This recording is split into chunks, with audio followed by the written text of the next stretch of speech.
Let's go, baby. Episode 90 of The Shift. We are live. Nick Earnshaw's got his brand. Well, it's coming along. It's getting there. His background. He's got his bobblehead up top left. He's got his MJ framed jersey, which is a little weird. I respect everything else behind that, but I'm an MJ guy. But framing the MJ is a little weird. You're not a Bulls fan. An MJ guy, you know this. You know how much of a massive MJ guy I am.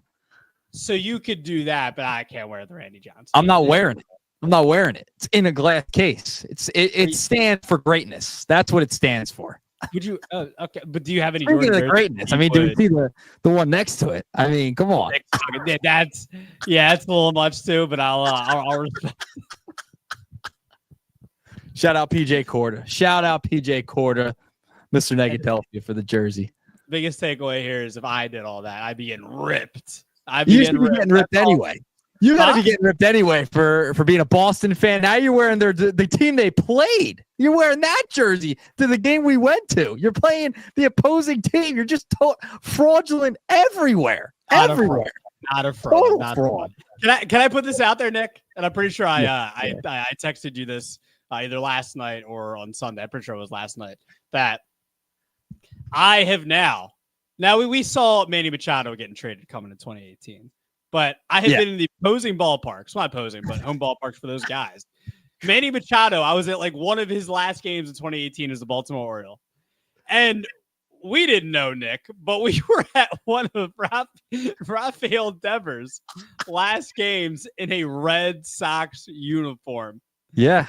We could just jump right into it. I mean, this was going to be the lead for the show. This is what we're going to talk about for a very, very, very, very big bulk of the show. Nick, we'll talk about the Rafael Devers press conference as well. You got some sound I know we'll play here in a little bit from his, the opening press conference with the San Francisco Giants. But Nick, it came down for me Sunday night. I was about to watch Sunday Night Baseball between the Giants and the Dodgers. And I get a notification from Jeff Passan that the San Francisco Giants were trading for Rafael Devers, giving away Kyle Harrison, Jordan Hicks, James Tibbs, and Jose Bayo, all for net Rafael Devers going to the San Francisco Giants. I mean, Nick, we can just we got to start with just what was your reaction at first, so we can just get into general thoughts here. And I want your biggest takeaway from the trade. I mean, what the heck? Can I be honest? I wasn't as stunned as everybody else. I really wasn't. The timing, that's what I was a little shocked at, because they've been playing good baseball as of late. That's what I was a little shocked at. The fact they do it in June, that was interesting. But given what happened earlier in spring training, in the offseason, then bringing in Bregman, etc. I mean, did that really shock anybody that they wanted to move on? I know he's the face. He was pretty much the face, their top guy, the face of their franchise for the most part. But, I mean, there was friction there. There was immediate friction there when Bregman signed, and we saw what played out and transpired before. So that, I mean, it didn't really shock me that they wanted to move on. I mean, we knew about the friction. It kind of quieted down, but stuff still happens behind the scenes. And, I wasn't as shocked as some people probably were. I just wasn't. I felt like, man, this is going to get ugly just because of the way he acted, the way Boston Red Sox reacted. You had David Ortiz say that he saw this coming due to internal issues and communication breakdowns. So this wasn't a shock to him. I mean, I wasn't too shocked. I was shocked at what they got back. I thought they could have gotten more back, and that's what I was really more surprised by, was what they got back, the return, and the timing of it all. That's what really kind of was like, oh, that's kind of interesting. But the fact they traded him, no. To me, it did not shock me based upon recent events and what happened in spring training. Listen, for Boston, if I'm a Boston Red Sox fan, I mean, listen, you guys got a beautiful ballpark. You got that to hang your hat on, okay? We were just there. Beautiful ballpark. You guys get to step into that stadium every day. You know, you got something there. But the ball club and the team and the guys running it, I would be a little skeptical because what the heck are you doing, man? I know you're clearing some money, but Devers is a really, really good player. He's younger. I don't know what Boston's doing. I really have no clue what their plan is. I know they want to bring some young guys up. We saw Roman Anthony. Like, yeah, you're going to inject some of these prospects and, but yeah, you signed this guy to a long-term deal. A lot of money was, paid to Devers, and you're just moving off of him and, bring in Bregman. It's just confusing what the front office of Boston is doing. So all in all, I'll let you go. I know you have a lot to say. Not too stunned at the deal itself, but overall the timing of it and the return, I was a little surprised by. Yeah, I mean, you said a lot of what I'm thinking here, Nick. Definitely the timing, and just give me a couple of minutes here. Just go ahead. I'll put my mic down here. Go. Go ahead. No, you don't have to do that. No. I want you to come in. I'll get out of the stream. Like, should I turn my camera off? Let Francisco cook. I gotta let you cook right now. Look, there's a lot of people that have already said a lot of the things I've been thinking. A lot of people have, that have given different perspectives on it. So it's not like I don't think I'm necessarily going to be saying anything like truly like breaking news, obviously, or anything like that. But Nick, I'll definitely, the first thing is I will agree with you. And shout out to Jack Fritz, your former coworker, my current coworker. I mean, shout out to Jack, but like, relax. This is not the Luka trade of Major League Baseball. Luka was shocking, out of nowhere, made no sense at all. Still doesn't make sense to this day, Nick. You can agree with that. Still does not make sense. You could do whatever you want to do. Nico Harrison could have said whatever he's wanted to say up until this point. Nothing will be, to this point in sports history, nothing is more shocking than the Luka Doncic trade. Everything that has transpired up to this point with the Red Sox and with Rafi and the everything that's going on with them signing Bregman and the third base thing and Casas going down and playing first base, having to move the DH, all that, I could see when it came down, Nick, and when I saw Jeff Passan's tweet, I was like, this is shocking. This is big. This is ginormous. One of the most shocking trades I've seen in a long time in Major League Baseball, but it was more about the timing and about what they got back, like you said. It was, but there's been a lot that's going on with the drama in the clubhouse, all that. So I was like, okay, this can make a little bit of sense. But then, I mean, and I'll also kind of tie in what I just heard, at the Giants press conference, I believe. I don't think Buster Posey said this. Maybe it was their team president, or I forget who it was. I apologize for not getting this right if I'm not. But whoever it was said that the Giants have been working on this for like a month with them. I think I don't want to misquote anybody, but I thought I heard them talk about this has been going on for like a month that they've been talking with the Red Sox about this. You're telling me the Red Sox were talking about this with the Giants potentially for a month, not talking to any other teams, by the way, and what you get back in return. And I get it.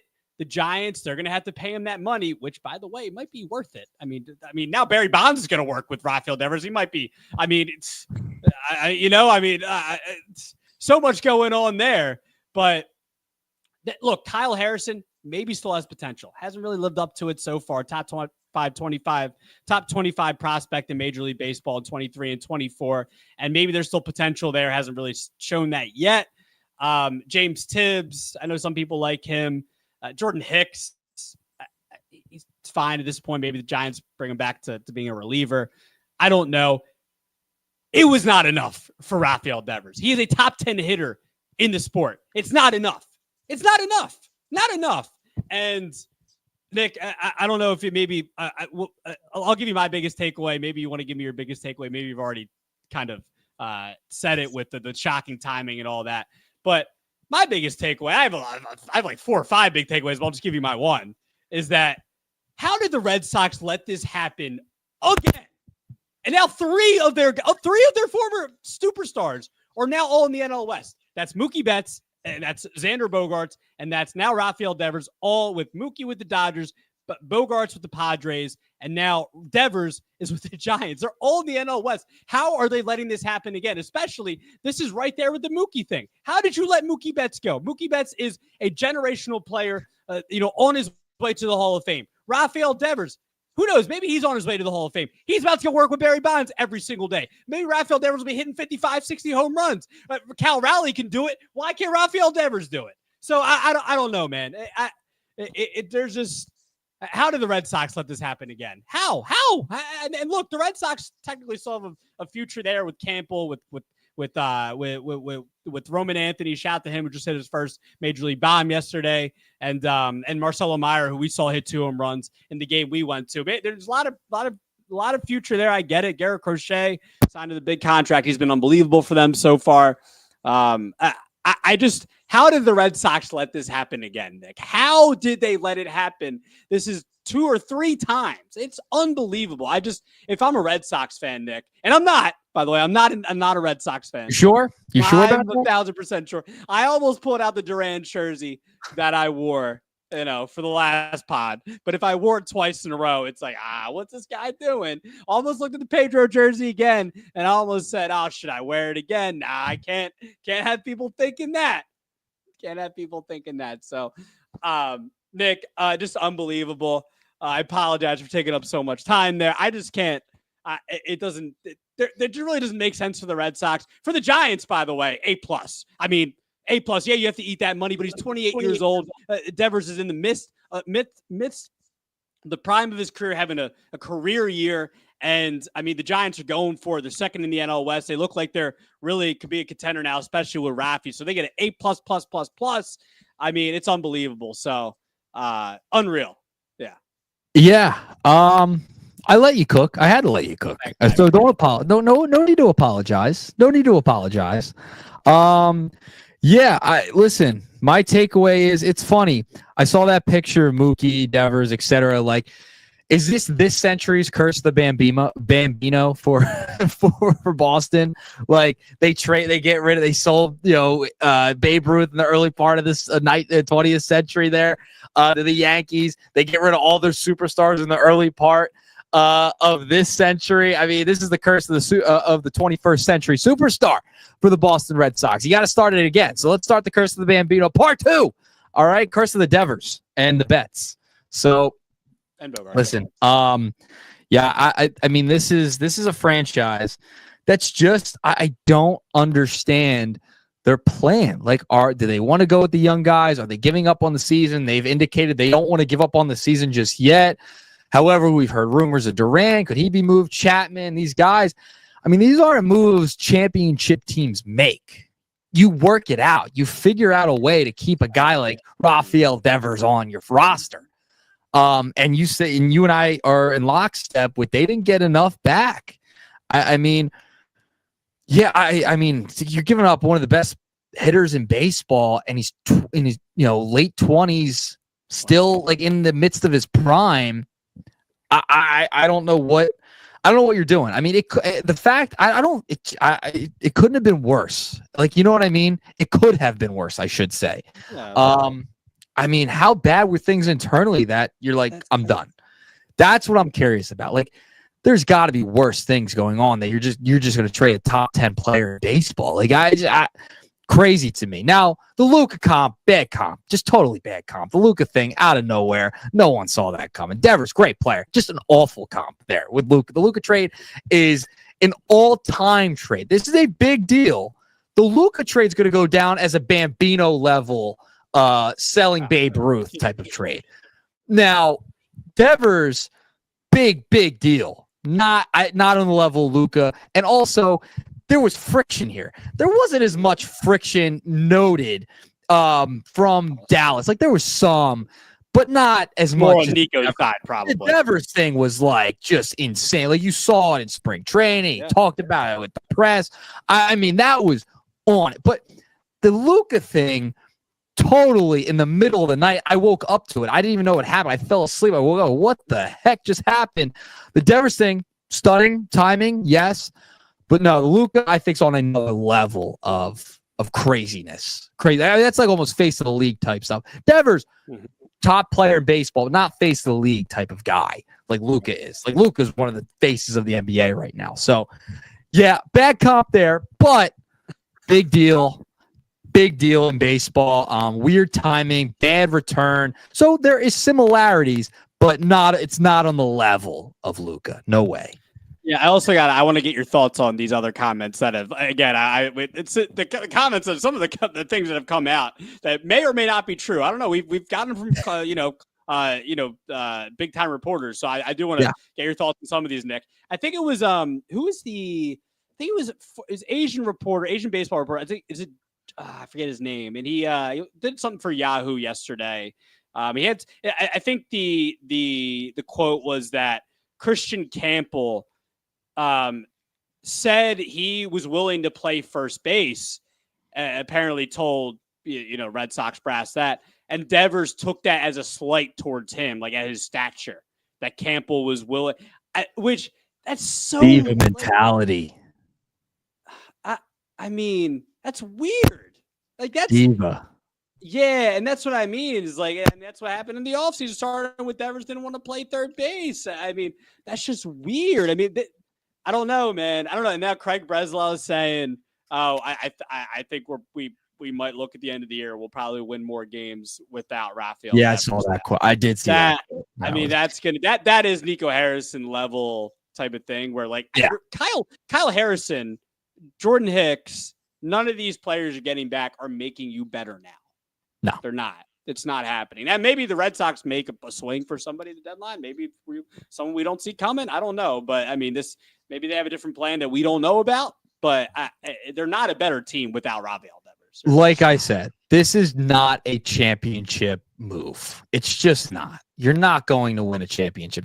It's crazy because they were playing really good baseball, and right around a wild card spot, right? Like so, stunning. The timing of it, like to do it right this second, I don't know. You couldn't last the season, at the end of the year, trade him in the offseason. I don't know. It's top 10 player in baseball. Top 10 player in baseball you're moving on from. We do have some sound from his press conference. The news that got him, by the way, which is this. I mean, this is a major move for the San Francisco Giants here, Francisco. Let's take a listen to a little bit of the press conference. Matter of position. Have you talked to Buster and Bob about potentially playing first base? Do you see yourself more as a designated hitter? And what were those conversations with the Giants press like regarding your long-term position with this team?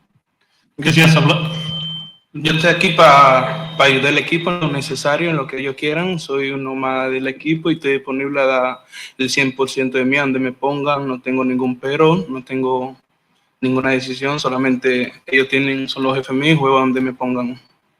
I'm here to give my 100%. I don't put any buts. They're the men in charge. I am here to play wherever they want me to play.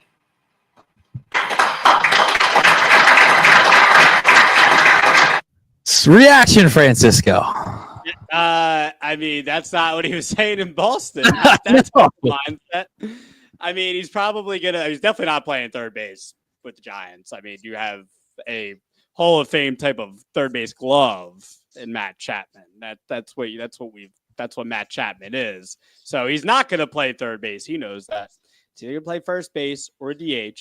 And I'm pretty sure there's a quote where he's saying he's willing to do that. But he basically said he's willing to do that with that comment. So okay, yeah, believe it when I see it.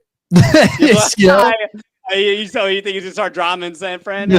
Start complaining right away. I don't know. It's gonna be the new James Harden, where it's gonna be drama everywhere where he goes. I love the basketball comps, the divas. Yeah. I mean, listen, we'll see. He can't do anything. He's locked into a long-term contract. I mean, he's not going anywhere. I mean, maybe San Francisco gets tired of him at some point, a year down the line. Who knows? We'll see. I mean, he can't do it forever. I mean, apparently people just don't want him to play first base. All right. I mean, third base. They just don't want him there. It's you have Matt Chapman there. I know. You got Alex Bregman coming. I don't know. Yeah, like Bregman's a better third. It's crazy. It just keeps happening to Devers. It just happens to Devers. Like he's just not allowed to play third base anywhere. Anywhere he goes, not allowed to play third base. Well, could he play third in Philadelphia? Yeah. Yes. don't know, Yeah. man. I think both. Yeah, move Bohm over to first. Devers at third. All right, Bryce you back to want left Bryce in field. the outfield, right? You just want Bryce in the outfield. That's your. Because it that's your ruined the big thing. roster. It ruined the roster. It ruined roster construction in the lineup. And trade Schwarber. All right, off to meat and potatoes we go. Lord. Here we go. Off to the meat and potatoes we go. Off we go.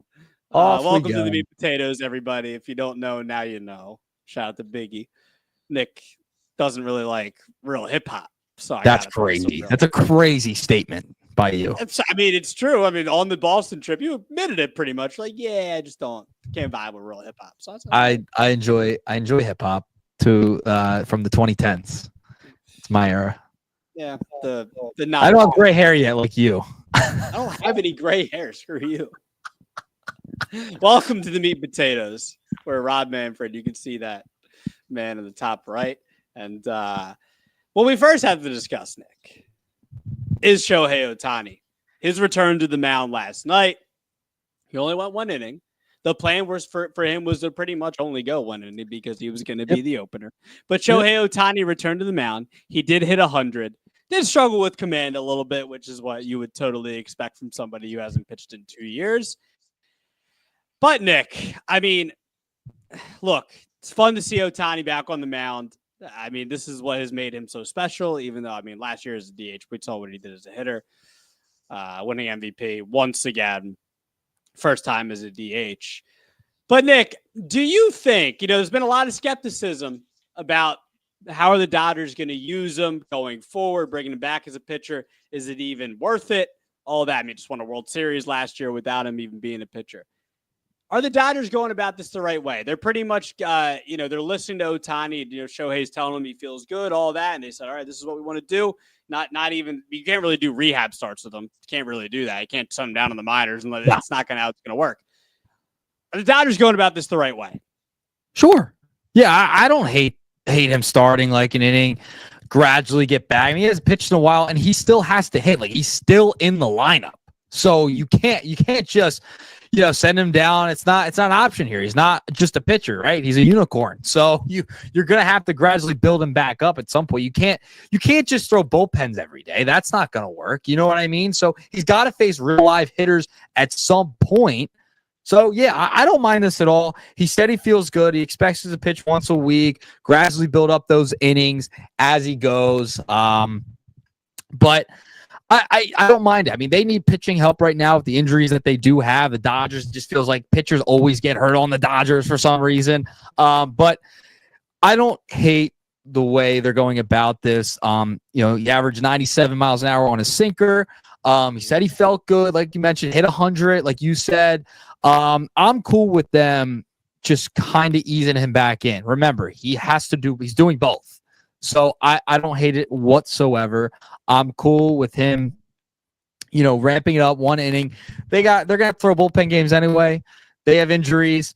I don't mind Ohtani getting it into a rhythm during those bullpen games. Cool. He doesn't need to go 6 innings, 7 innings just yet. Ramp him up, get him back into it, and use him where you feel is necessary at this point. So yeah, I have no problem with the ramp up plan. Yeah, Nick, I'm not going to lie. I am a little nervous about it. I know they're listening to Shohei, and they should to a certain extent. They absolutely should. But be very, very, very, very careful. I mean, look, I know that they had pitching injuries last year. I'm not saying that they're just going to do it again and win the World Series, but, with all this, all the injury trouble they've had, with starting pitching and whatnot. I just want them to be as cautious as possible. They need to be as cautious as they could possibly be with Shohei Ohtani, because what he's given you at the plate, Nick, already is so valuable. You know what he's putting up, and you just don't want to risk. And I know it's a bit of a lazy thing to talk about, I know, but just got to be careful with it. With the risk of injury, because it's not like he hasn't gotten injured before, and it isn't like it hasn't happened before. This is has he gotten Tommy John surgery twice? Correct? Was it twice? I thought it was he another guy got it twice? Definitely one. Anybody out just there once. listening or watching would, if It was just once. say in the comments if it's been twice. I know it's 100% at least been once, and I know he's been out for extended periods other times. But Ohtani's had injury problems in the past. I know it didn't. Thankfully he was able to stay healthy last year. I know at the end of 23, stopped pitching after I think it was elbow issues. I'm pretty sure it was. So. I just want them to be careful as possible because that is in the back of my head, Nick, that, what this guy's able to do at the plate, so valuable already. I mean, he put up almost 10 WAR last year as a DH. Like, come on, man. 50-50. Yeah, I know. So I look. You don't want him to pitch anymore? You don't want him to pitch anymore. I don't know. What are you nervous about? Nick, I think if they were healthy, don't pitch at all this year. If they were healthy as possible, if Blake Snell was there and everybody else was there. This is the best way to go. Is go throw in one inning. Right, I'm just saying. What else are you gonna do?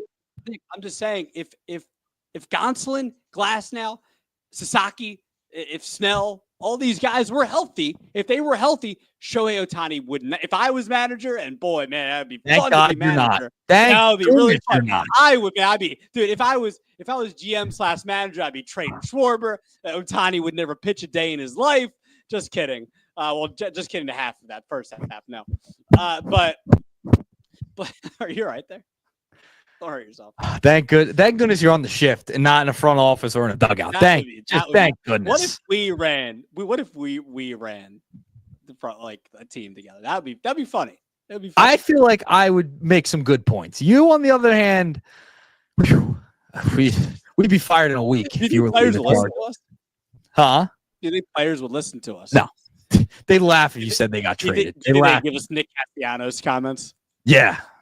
Probably. I don't know. Would you bench him? Or would you go back out? Actually, before we get to that, I mean, we pretty much covered Ohtani there. I'm a little nervous here. I don't think you're as nervous as me. Not one bit.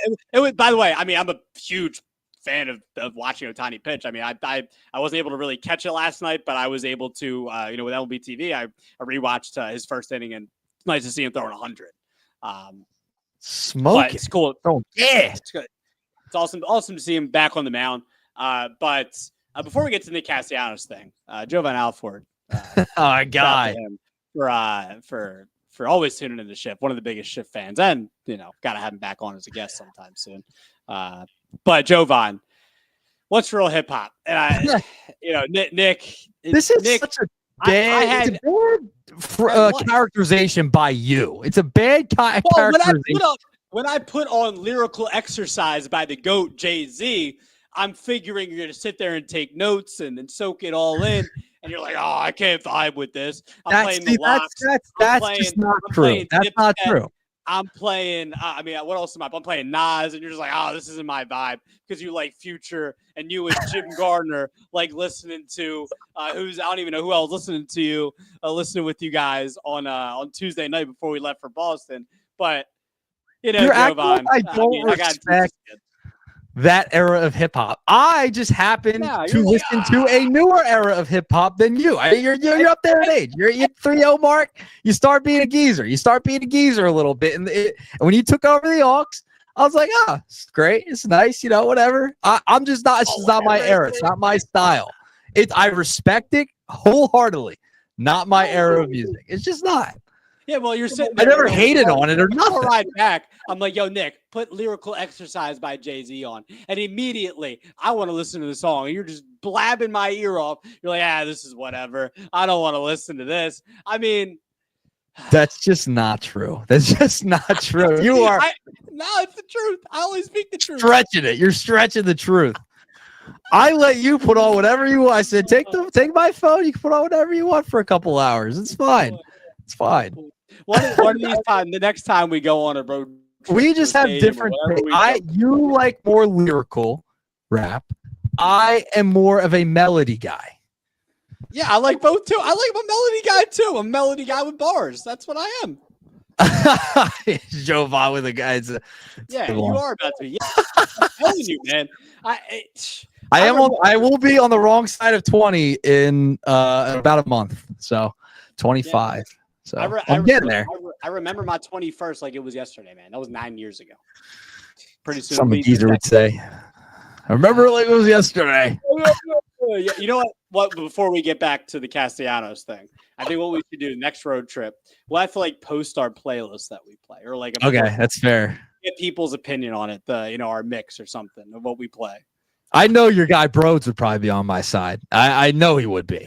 But I think Broads would be on both of our side. He's a Wayne guy. He's a Cole guy. I like Wayne. Guy. I like Kendrick. I'm pretty sure I put on Wayne. You're like, what's this? That's so false. That's bad. That's bad, Jennifer. Come on. All right. Come on. All right. Back to move along. Nick, how about you introduce this one? You want to talk about where do I start? Yeah, Nick Castellanos. What the hell did he say? And what happened tonight? He's not playing. Yeah. So this was a stunner. Did this one stun you by any chance? Nick Castellanos getting benched by Rob Thompson. He gets pulled in last night's game, Monday night game against the Miami Marlins. Defensive replacement. We know Nick Castellanos, one of the worst defensive right fielders in the game. No issue. It's happened before. Apparently he had an issue with it.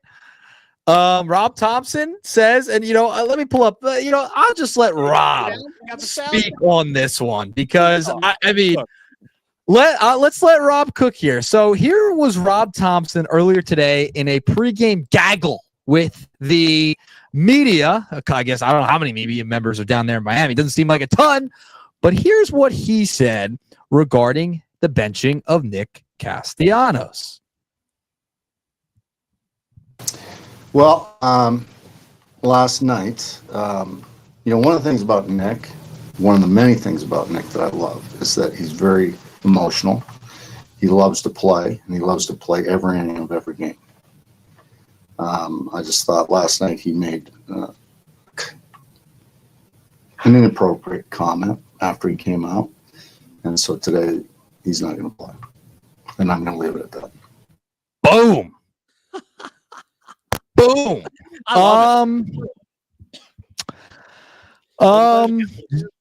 How do you? So you love this move by Rob Thompson? Do you think it shows? Because there's people that are saying, "Oh, it shows Thompson as a pulse." I don't. Let me hear. I want to hear what you have to say first, because then I have a lot to say about this whole thing. Go ahead, Fran. Well, I mean, maybe okay. So maybe it sounds like you feel passionately about this. I don't. I mean, like Nick, I mean, maybe this isn't the right way to go about this, but it's not like Nick has been like an unbelievable player for them. I know he's been durable. And I know that, by the way, I think it was 200 and something consecutive games? 236 games played in a row since September 30th, I want to say. September of 2023. Longest in Phillies history since Pete Rose. Yeah, so I get it, but it's not like Castellanos has been an unbelievable player for them. I mean, by the way, it's just one game, and I don't know. We don't. To be fair, though, we don't know what was said. I mean, if it was like so egregious that was his punishment, then maybe that's how it goes. Now maybe if it was something little, like I don't know.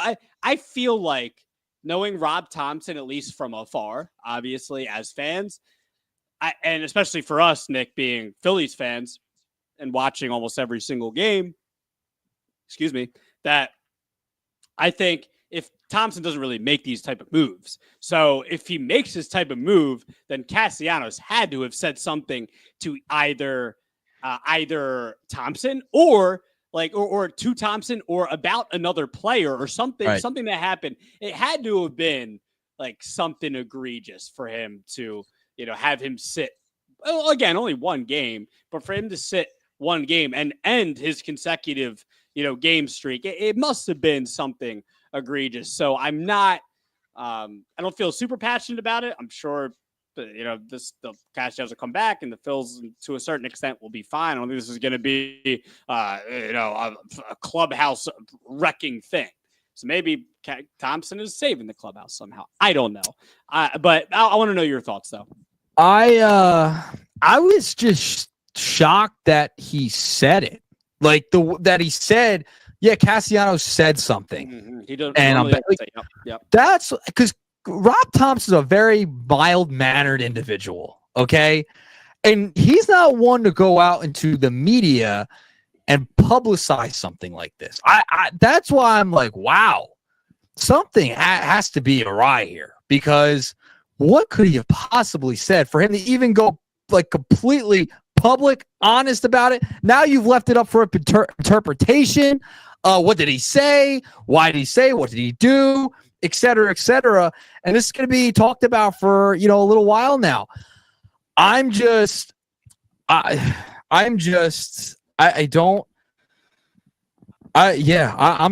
at this one. The whole situation, it was so random. A random Tuesday baseball game in Miami, benching Castellanos. He said something for coming out of the game. We know Castellanos is a bit of an odd guy. All right, we've all, it's emotional. He said it there.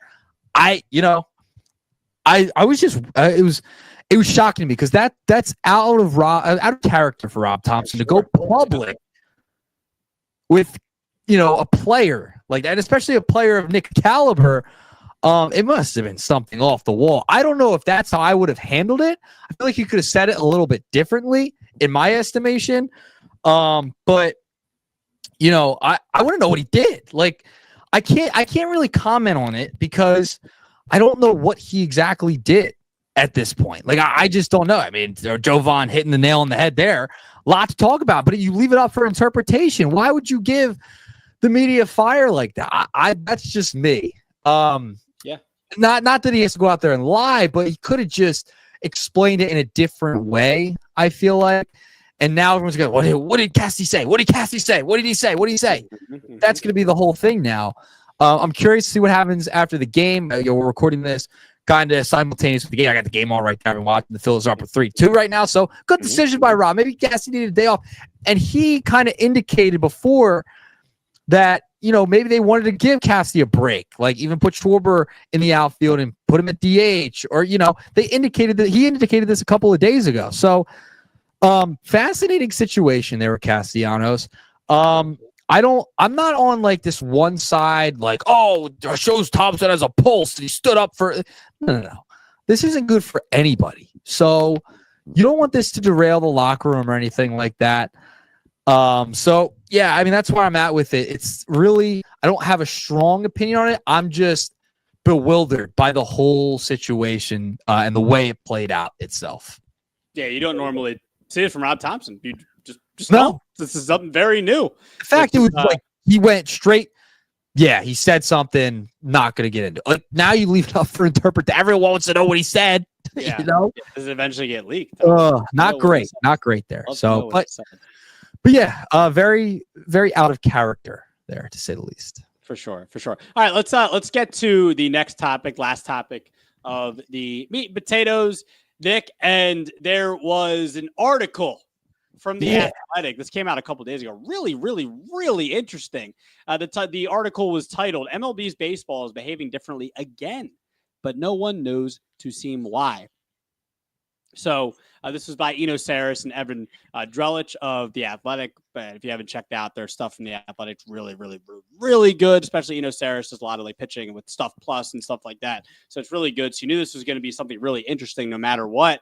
And Nick, I mean, this is so basically what this is that baseballs this year aren't flying as far as they have at least last year. It's I believe fly balls are now 4 feet shorter on average this year compared to last year. And Major League Baseball doesn't even know why. So very, very interesting article. So 4-foot reduction on long flies. And Major League Baseball said there were no intentional changes made to the ball this season. Nick, I'm curious on your thoughts. For me, it's like, why does something weird with the ball? There's something weird with the ball like every single year, it feels like. Whether the balls were juiced in 2019, whether they were juiced again in recent years, or whether the ball was then deadened in recent years after Major League Baseball realizing that, oh, there's this thing coming out about our balls being juiced. Let's make them go the opposite way and then being deadened. I don't know, Nick. This is very, very intriguing. But what are your overall thoughts on this? Yeah, so I just threw up a tweet from Andrew McCutcheon. This was something that I saw because of McCutcheon. So I got to read the article for the first time. You sent it to me today. But I originally saw it from McCutcheon, and he tweeted out, I was told by a rep for MLB that the balls are indeed different this year. They stated higher seams, which produces more drag on baseball, causing baseballs to not travel as far as they should.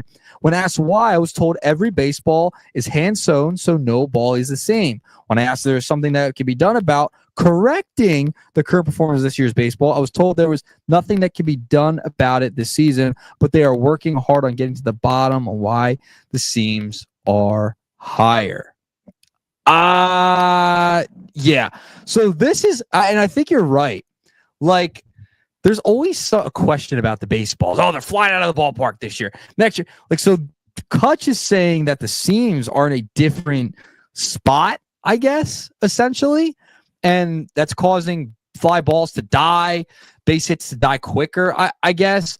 Not as many home runs, etc. Averages down this year. All that helps the pitcher out, clearly. But I just don't understand how there's always a question about the baseballs. Like, it's just so odd to me. I brought this up on the radio the other day. Like, what on earth? Like, why are the baseballs being messed with? Like, why are they different every year? Why is there a question every year? Why are they flying out one year and then they're not, and they feel different, etc.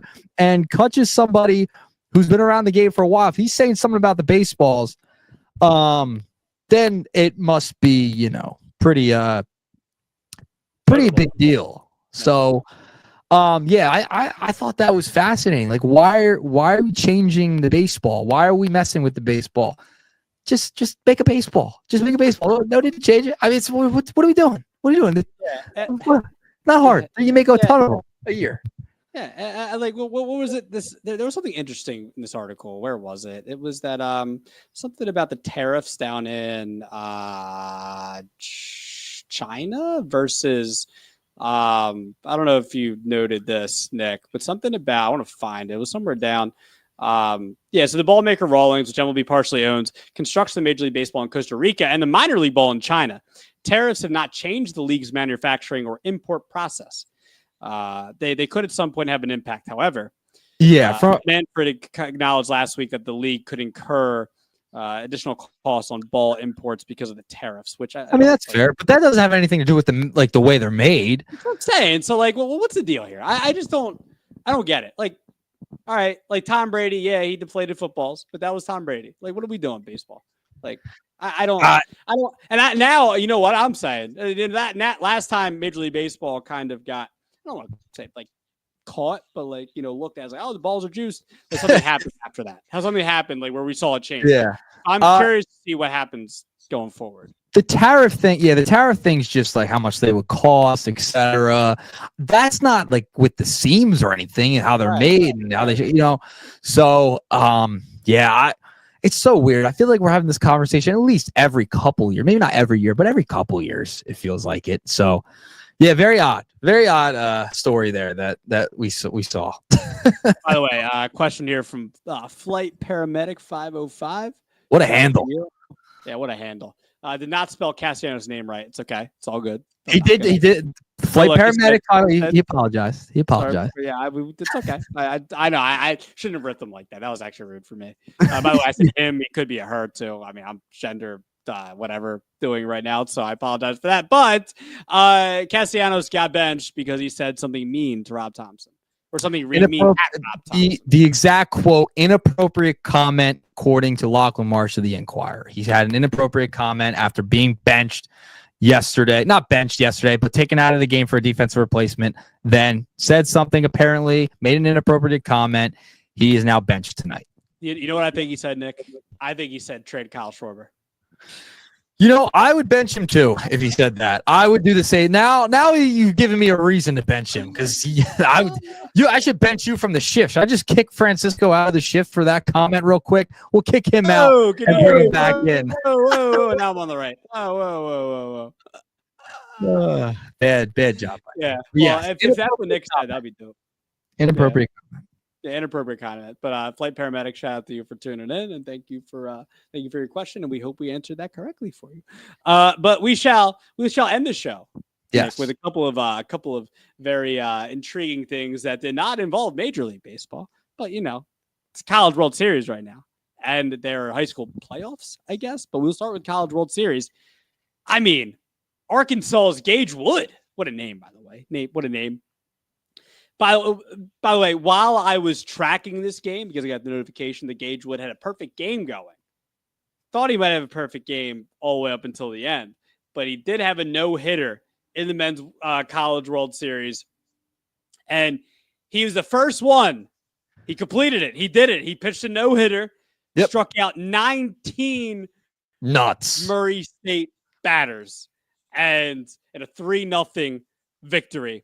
And what part of the tournament was this, by the way, Nick? I forget. This was give me one sec. It's okay. It's not that big of a deal. I mean, just it happened in the College World Series. I don't know what it said. Okay, they play another elimination game Tuesday night. Okay. And they'll play the loser of UCLA LSU. But either way, this is the first one in first College World Series no hitter.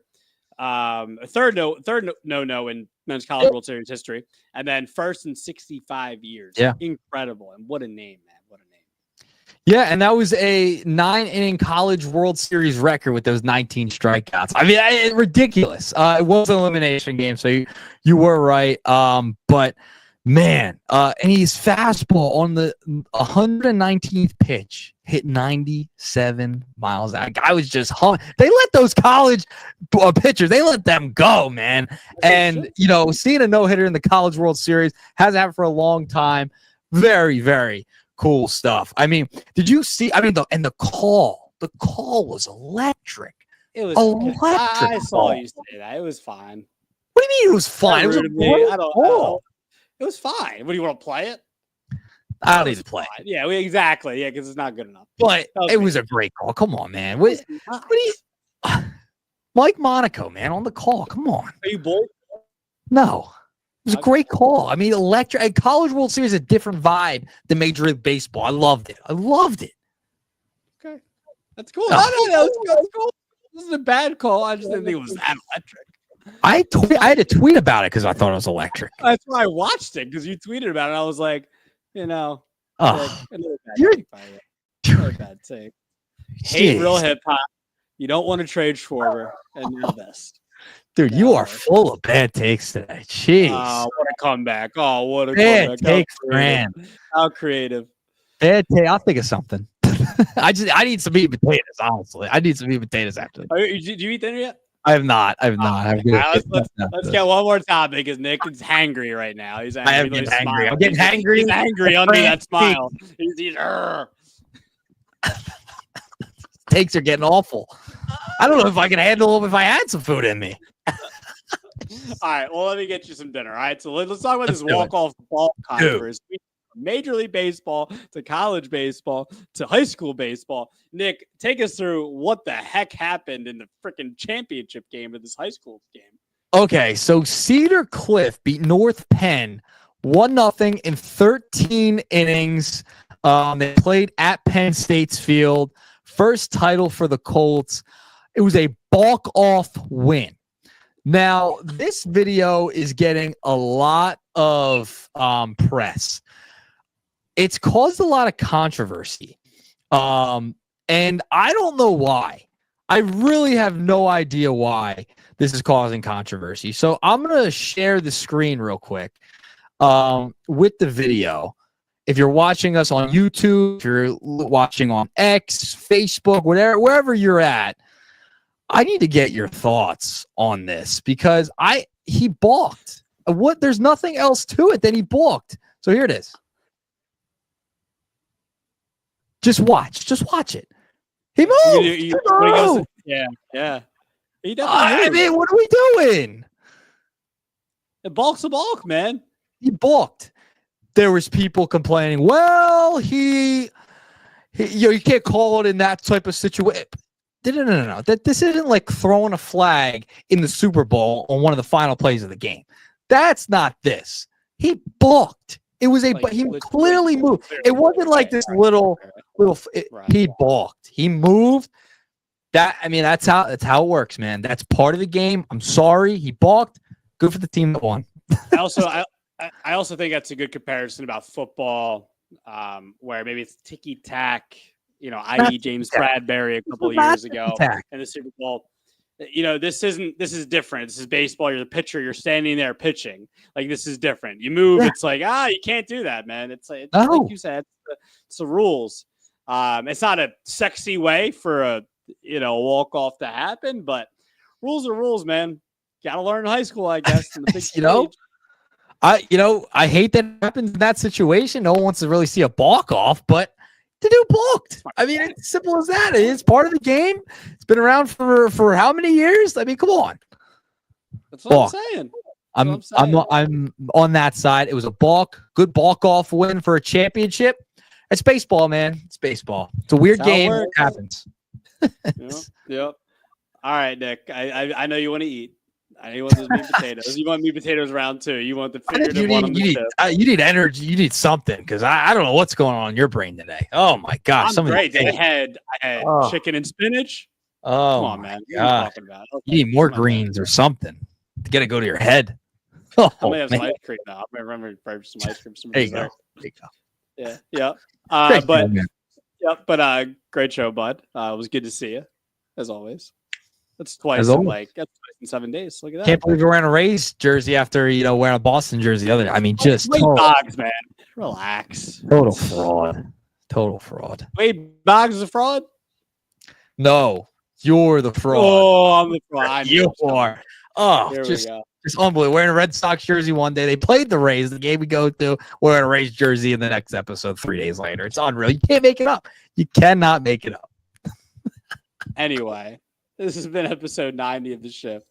We appreciate all of you for tuning in, whether it's on StreamYard, YouTube, Google Play, Apple Podcasts, Spotify, and make sure that you let us know comments on YouTube, what you thought of the Devers trade, what you think about Ohtani, everything that we talked about today. Let us know how you feel about it. You can follow both of me and Nick on social. And you can subscribe to The Shift, of course, on YouTube and wherever you get your podcasts. So, Nick, that'll do it for us. Episode 90. We'll talk to you guys soon.